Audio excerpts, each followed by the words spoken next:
میرے عزیز بھائیو، وقف ترمیمی بل کو لے کر کے جو کالا قانون نکالا گیا ہے، میں اس کی مخالفت بالکل بھی نہیں کروں گا۔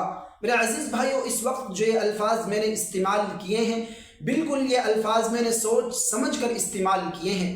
نہ ہی میں نے یہ الفاظ جذبات میں آ کر کے استعمال کیے، بلکہ خوب سوچ کر کے سمجھ کر کے یہ الفاظ میں نے استعمال کیے ہیں۔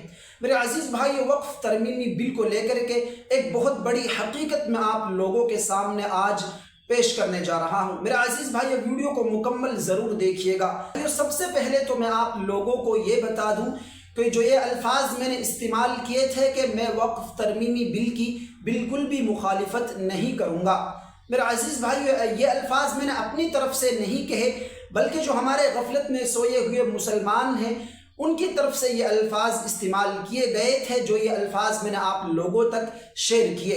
میرے عزیز بھائیو، میں آپ لوگوں کو کچھ سمجھانے کی کوشش کر رہا ہوں۔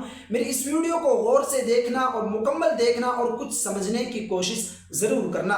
میرے عزیز بھائیو، یہ میں کس لیے کہہ رہا تھا اور کس وجہ سے کہہ رہا تھا، آئیے میں آپ لوگوں کو بتاتا ہوں۔ جب میں نے اپنے کچھ مسلمان بھائیوں سے، اپنے کچھ ساتھیوں سے، اپنے ہی کچھ ملنے والے مسلمان بھائیوں سے کانٹیکٹ کے ذریعے یا واٹس ایپ کے ذریعے میں نے ان لوگوں سے کہا کہ جو وقف ترمیمی بل کو لے کر کے یہ قانون نکالا گیا ہے، اس کی سخت سے سخت مخالفت کرو اور اسکین کر کے، اسکینر کے ذریعے اسکین کر کے اور اس کی رائے ضرور بھیجو۔ میرے عزیز بھائیو، جب میں نے ان لوگوں سے اس طریقے کی بات کہی، ان لوگوں سے وقف ترمیمی بل کے بارے میں مخالفت کرنے کو کہا، تو ان لوگوں نے صاف منع کر دیا۔ میرے عزیز بھائیو، آخر کیوں کہا؟ کیوں ان لوگوں نے ایسا کہا کہ ہم اس کی مخالفت نہیں کریں گے، ہم اس اسکینر کو اسکین کر کے اپنی رائے نہیں بھیجیں گے؟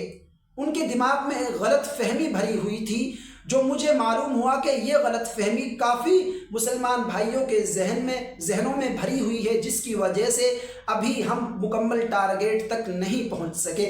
میرے عزیز بھائیوں، وہ غلط فہمی یہ ہے، ان لوگوں نے مجھے بتایا کہ ہم اس لیے اس کو اسکینر کے ذریعے اپنی رائے نہیں بھیجیں گے کہ ہمیں لگتا ہے کہ اگر ہم اسکین کریں گے، اس اسکینر کو اسکین کریں گے یا پھر لنک کے ذریعے ہم ای میل بھیجیں گے، تو ہو سکتا ہے کہ ہمارے ساتھ کوئی فراڈ ہو جائے، اس لیے ہم اس اسکینر کو اسکین نہیں کریں گے، ہم اپنی رائے کو نہیں بھیجیں گے۔ میرے عزیز بھائیوں، امید کرتا ہوں کہ جو میں آپ لوگوں کو سمجھانے کی کوشش کر رہا تھا وہ آپ لوگوں کو مکمل طریقے سے سمجھ آ گئی ہوگی۔ میرے عزیز بھائیوں، اب آپ لوگ دیکھیے گا کہ کس طریقے سے مسلمان غفلت میں سوئے ہوئے ہیں۔ میرے عزیز بھائیوں، جو میں نے شروع میں الفاظ کہے تھے کہ میں وقف ترمیمی بل کی بالکل بھی مخالفت نہیں کروں گا، تو یقیناً آپ لوگوں کا ایک خون کھول گیا ہوگا کہ آخر یہ کیا کہہ رہا ہے اور ایسا کیوں کہہ رہا ہے۔ میرے عزیز بھائیوں، یہ میں اس لیے کہہ رہا تھا کہ ابھی بھی ہمارے مسلمان بھائی ایسے ہیں جو اس وجہ سے اس اسکینر کو اسکین کر کے اپنی رائے جے پی سی کو نہیں بھیج رہے، ان کو لگتا ہے کہ ہم اگر ایسا کریں گے تو ہمارے ساتھ فراڈ ہو جائے گا۔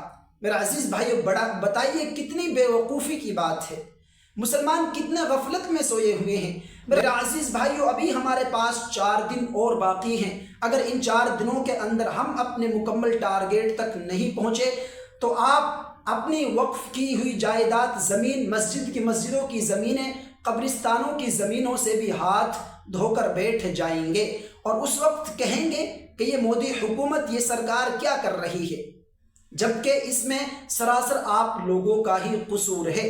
ابھی تک کتنے مسلمان ایسے ہیں جنہوں نے اسکین کر کے اپنی رائے نہیں بھیجی؟ میں ان سے کہتا ہوں کہ تم کنویں میں ڈوب کر مر جاؤ اگر تمہارے اندر اتنی انسانیت بھی باقی نہیں ہے۔ اتنا بھی نہیں کر سکتے کہ ای میل کے ذریعے اپنی رائے ہی بھیج دے؟ اتنے غفلت میں سو گئے ہو تم۔ میرا عزیز بھائیوں، امید کرتا ہوں کہ آج کی اس ویڈیو کے ذریعے جو میں نے آپ لوگوں کو سمجھانے کی کوشش کی ہے، آپ لوگوں کو سمجھ آ گئی ہوگی۔